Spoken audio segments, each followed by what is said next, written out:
Hey, so I'm always asked, how are your kids so well behaved? What do you do? How come you can take them to stores or out to restaurants and you have no issues? And I'm like, I'm honestly not quite sure. Like, compared to how they are at home and then compared to how they are in public is definitely two different things. You know, they're wild, crazy, they fight. I have 3 children, so obviously siblings. But they've also, other people have told me, why don't you make a video explaining what you do to see if you can help other parents? And I'm like, okay, so that's exactly what I'm gonna do. I'm gonna give you guys the 5 basic steps that I do that have at least helped me. It might not help you and it might not help others, but it's something, so here we go. So we're gonna start off with number 5, and that is chores. Now, I know what you're thinking, and like, how does chores help do like anything with kids? It gives them a sense of responsibility. My kids, all 3 of them, have their own chores that work for their age. My oldest, who is 13, she cleans her room downstairs. She cleans her bathroom that's downstairs. She takes turns doing half the dishes. She cleans the sinks. She does stuff that she's supposed to do. My son, who is almost 11, also cleans his room, does his laundry. He's the one who's the other half of the dishes and cleans part of the bathroom. Then you got my youngest, who is 7. She also cleans her room, puts away her own laundry because can't reach the washing machine yet. And she even gave herself her own chore, which is every Friday she wipes the doorknobs. Chores are a good thing for kids, whether kids are like, ew, chores. No, it will help them with responsibility when they eventually turn 18 and hopefully move out of mom and dad's house. Don't demand them do every single chore in the house, because I have my own chores. We all do them together, and I make sure that they don't feel like slaves, that they also get paid every Sunday. It's not a lot, it's a whopping $5, but come on, in this economy, it's kind of hard doing more than that. But I also make sure that they can, either get something from a store, or if they can get like a favorite drink or something that they can do for it. So chores are important. Just gotta make sure they're not extreme, but also not so simple that the kids feel like they're like, oh, I don't have to do this anymore. Mom or dad will do it for me. So remember, chores. Number 4, never, ever say no to a hug. Now, as a mom myself who gets overwhelmed to beat hell, and I mean overwhelmed, personal bubble, I don't want to do it anymore. If your kids see that you're stressed, or if they just like ask you for a hug, a hug could be a whopping 2 seconds long. I grew up being afraid to ask for hugs or to show affection. Don't do that. Let them know that they can come to you if they simply want a hug, or they think giving you a hug will make you feel better. So make sure that that caring nature is definitely there for them to show towards you, and vice versa, especially if they ever need to talk.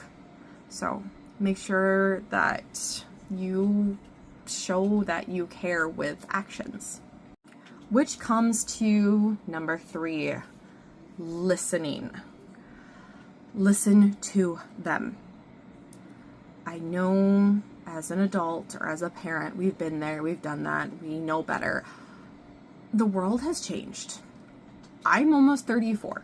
The world has changed. I work with elementary kids, and oh my God, listen to them. With whether it's they have a problem with school, a problem with friends, if they're old enough for relations, or just in general, if they think that you might be going a little bit too much, like maybe you've set the boundary, let them be able to talk to you about that and listen, like really, like turn those listening ears on. We tell that to our kids, so make sure you're listening to them. Number 2, spend time with them. Now, that could be really difficult, especially if you have multiple kids. Like how I do. I have 3, and they're all different ages. My oldest is 13, like I said, my middle is almost 11, and my youngest just turned 7.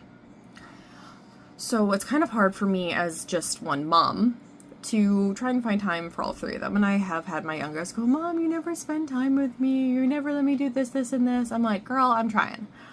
For my oldest, she usually goes out grocery shopping with me first, because then she'll talk to me what's going on with school. She helps me with grocery, helps me remember what I've forgotten to write on my grocery list.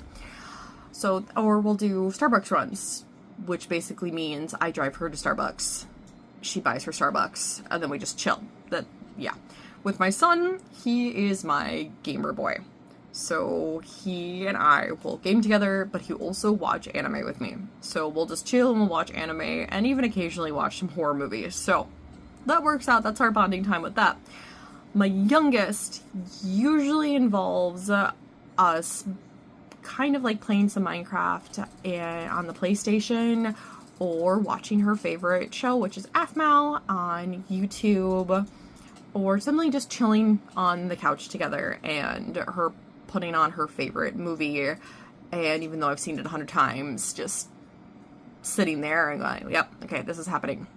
But another thing, making sure you are spending time for yourself, which is like, hey, that's even more difficult, especially if you are like a single parent. Like, how do I ever find time for myself? Which is difficult.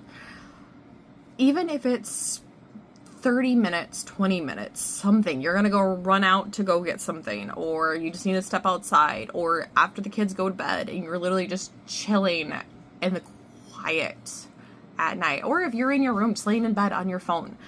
Find some time for yourself to unwind as a parent.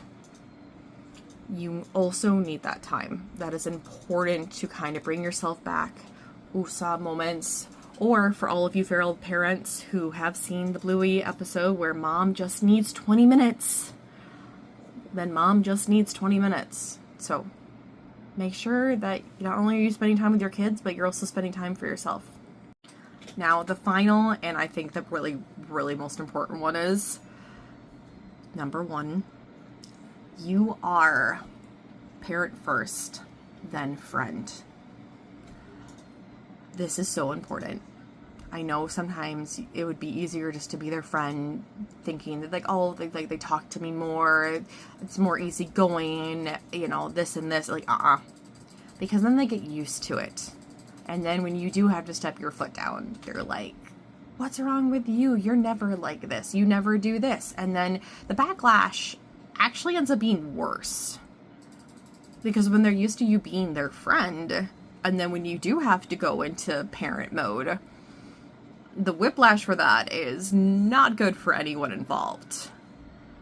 For me at home, I always make sure, and I've actually kind of unfortunately been a little bit guilty of this son with my oldest on being a little bit more friend than parent. So I'm working on that myself, and I've gotten better thanks to my husband pointing it out a lot. But for instance, like, I have a set boundary of rules. During the school year, homework, chores, then games. There's no and ifs or buts about that. Each day is a different chore day. Each day we do something. When my oldest wants to hang out with friends, I'm like, okay, your room needs to be cleaned. You have a timeline. You have a curfew. Not just like, yeah, sure, bye, have fun. I have to know parents' numbers. I have to communicate with them. There's a whole list of rules. When it comes to my son wanting to play video games, it's also the whole thing with chores, making sure all this stuff is done. My youngest, now, she's a little bit more than the one I'm working on because, you know, youngest, my last baby. I'm trying, guys. It's anybody who has their last kiddo. It's a little bit more harder sometimes trying to figure that one out, putting your foot down. But it's definitely going like, hey, 3 strikes, you're out. Go to your room for a timeout. So, and then, you know, she's 7, so 7 minutes into timeout, just followed by the age. You know, I'm not saying you gotta be military parent, boom, boom, boom, boom, boom. Like, no, try and find a good balance with it. But also make sure, you know, one isn't, like, teetering more than the other. You know, try and do a 50-50, which is so much harder said than done. I have taken a long time trying to get where I'm at with parenting. And to be honest, thanks to my husband, it's made my life a little bit more easier. And obviously with people who are single parents, I kudos on you. You are doing an amazing job, especially if you were a single parent for multiple kids. You are trying your hardest, and I'm so proud of you. But at the end of the day, just make sure you remember to take a step back. They are kids, and, you know, they're trying to discover their own worlds, but you also need to make sure that you are also helping in the best way that you can. So I hope some of those kind of helped. Anybody got any questions or concerns, leave them in the comments. Like I said, the stuff that I do will not help every parent. It will not help every person.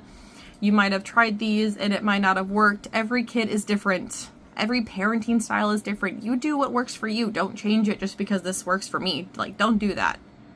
You do what's best for you. You do what's best for your kiddos.